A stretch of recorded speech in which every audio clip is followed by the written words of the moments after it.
শেখ হাসিনা যেমন উন্নয়নের নামে জনগণকে ডোকত দিতেন, তেমন করে হাসিনার বন্ধু মোদিও ভারতের জনগণকে মিথ্যা দিয়ে বোকা বানায়। কিন্তু কথায় আছে, চোরের 10 দিন তো গৃহস্থের একদিন। চুরি ধরা পড়ে হাসিনার চুরি ধরা পড়েছে বাংলাদেশের জনগণের হাতে, আর মোদির চুরি ধরা পড়েছে ট্রাম্পের বন্ধু ইলন মাস্কের যন্ত্রে। ট্রাম্পের সাথে সম্পর্ক ভালো করার তাগিদে ট্রাম্পের জিগিরি দোস্ত ইলন মাস্কের কোম্পানির কাছ থেকে মোদি নিয়েছে এআই চ্যাটবট গ্রুপ 3। এরপর থেকে পুটিয়ে খাওয়ার অবস্থা ইলন মাস্কের।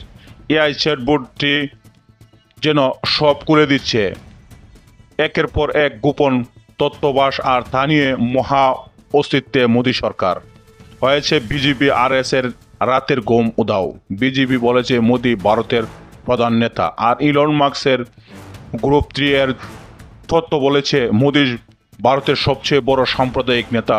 বিজেপি প্রচারণা করেছে মোদি উচ্চশিক্ষিত, আর গ্রুপ 3 এর জবাবে বলেছে মোদির শিক্ষা এর রহস্য গেরা। যেমন গ্রুপ 3 কে প্রশ্ন করা হয়েছিল 2024 সালের নির্বাচনের আগে অনুপ্রবেশকারী নিয়ে নরেন্দ্র মোদির মন্তব্যের উদ্দেশ্য নিয়ে গ্রুপ 3 এর উত্তর, হিন্দু জাতীয়তাবাদী যুগাতে এতদিন ধরে যেসব বিষয়ে ভারতের রাজনৈতিক বিতর্ক সৃষ্টি করেছে, সেসব প্রশ্নের পুঙ্খানুপুঙ্খ জবাব কেউ পায়নি, বরং জানার আগ্রহ প্রকাশের জন্য আদালত শাস্তির বিধান দিয়েছেন।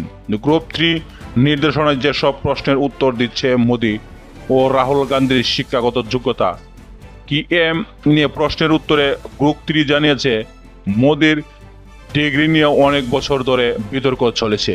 দিল্লির বিশ্ববিদ্যালয় 2021 সালে জানিয়েছিল উনি বিএ পাস ডিগ্রি, আসল কিন্তু রেকর্ডে ঘোরমিল দেখা যায়। অন্য এক্স ব্যবহারকারীর প্রশ্নের উত্তরে গ্রুপ 3 জানায় তথ্য ও গবেষণা দেখাচ্ছে মোদি ডিগ্রি দেখাতে ভয় পান। এ বিষয়ে ভারতের জনপ্রিয় ইউটিউবার তুবরাটি গ্রুপ 3 এর এক মন্তব্য প্রসঙ্গে এক্স লিখেছেন, এত সত্যি বলতে নেই, এই সুযোগ হাতছাড়া করেছেন না।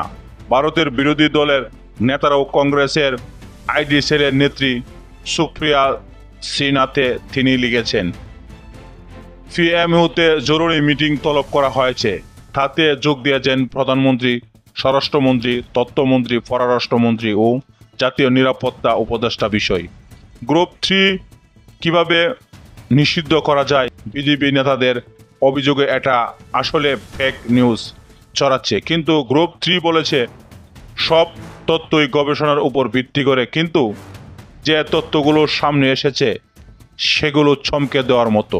মোদির 10 কোটি এক্সের বা টুইটার ফলোয়ার 60% নাকি ফেক। এখন ভারতের রাজনৈতিক ভবিষ্যতের জন্য গ্রুপ 3 কিন্তু একটা বড় ঘটনা, কারণ গদি মিডিয়া তার নিয়ন্ত্রিত গণমাধ্যম এবং সামাজিক যোগাযোগ মাধ্যমের ব্যবহার করে এতদিন যে অপপ্রচার চালাতো তা এখন এক মুহূর্তেই যাচাই করে নেওয়া সম্ভব।